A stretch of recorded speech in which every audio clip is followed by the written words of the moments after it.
Welcome foodies! In today's video, I'm going to show you how to make the best keto red velvet cake. This cake is sweet and slightly tangy to give that authentic red velvet taste. First, in a large bowl, combine 3½ cups of almond flour,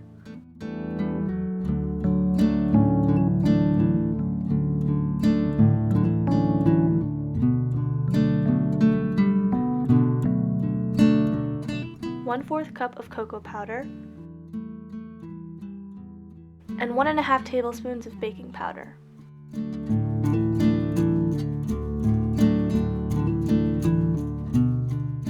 Then whisk all your dry ingredients together until well combined.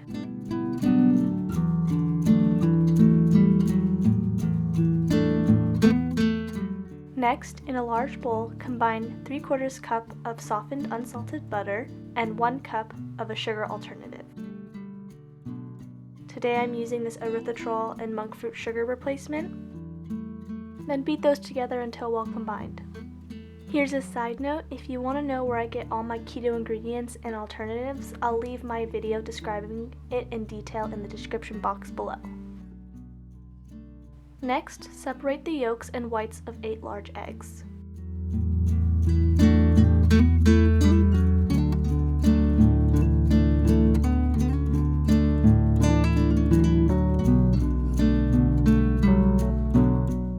Then slowly beat in the egg yolks until well combined.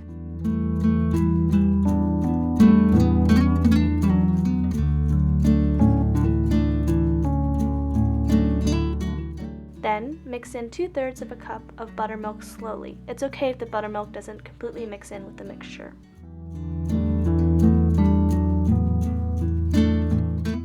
Then slowly start adding your dry ingredients and mix until well combined.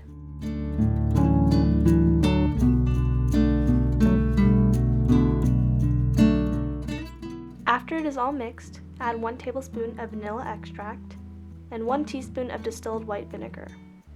Then mix well.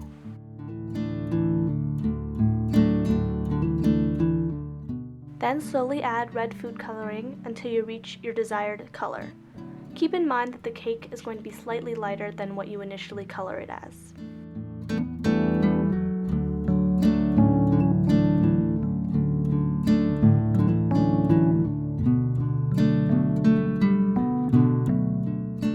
Once you've reached your desired color, set your batter off to the side. Now whip up your egg whites with a pinch of cream of tartar until you have stiff peaks.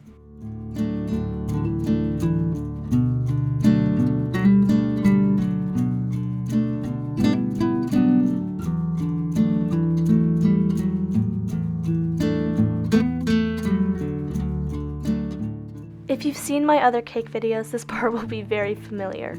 Slowly fold in the whipped egg whites into the cake mixture. This step is to help incorporate air so your cake will be nice and fluffy.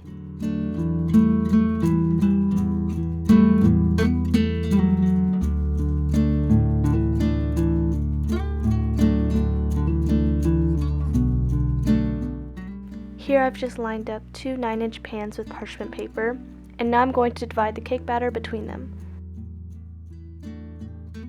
Once you have divided the cake batter, use a spatula to spread it out evenly. Then, bake at 350 degrees Fahrenheit for 18 to 25 minutes, or until a toothpick inserted comes out clean. While the cakes are baking, let's make the cream cheese frosting. In a large bowl, whip together 12 ounces of softened cream cheese and 3/4 cup of softened unsalted butter until fluffy. Then add 1 teaspoon of vanilla extract. Then slowly add 4 cups of a no-calorie powdered sugar.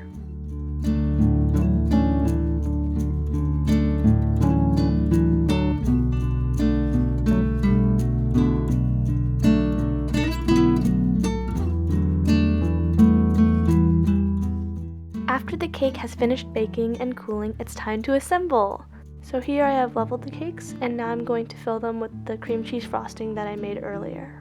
To do this, I'm just dolloping a little bit of cream cheese frosting on top of the cake and then spreading it out with my offset spatula.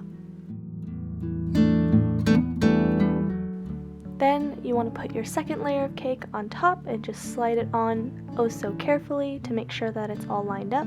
And then you just want to gently press down on the top of the cake to make sure that they're both sticking together. Then to frost the outside, first you want to put a thin layer of frosting to catch all the crumbs. This layer is called the crumb coat, and it's just to ensure that in your final coat of frosting there are no little red crumbs.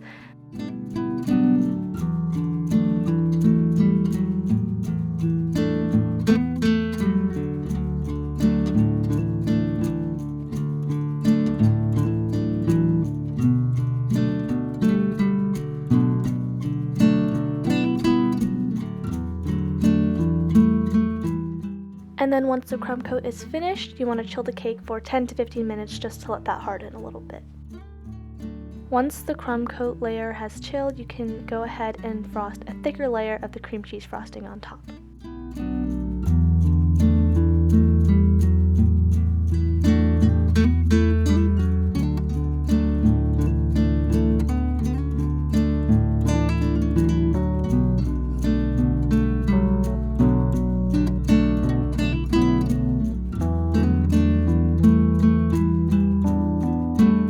Once your frosting is smooth and beautiful, you can now start to decorate. What I did is I just piped some simple designs using a big star tip. So first I did some shells on the bottom of the cake, and then on the top of the cake I did some big swirls on the top just for decoration. Lastly, I'm going to take some of the cake scraps that I cut off from when I leveled the cakes and crumble them on top just for a little bit of decoration.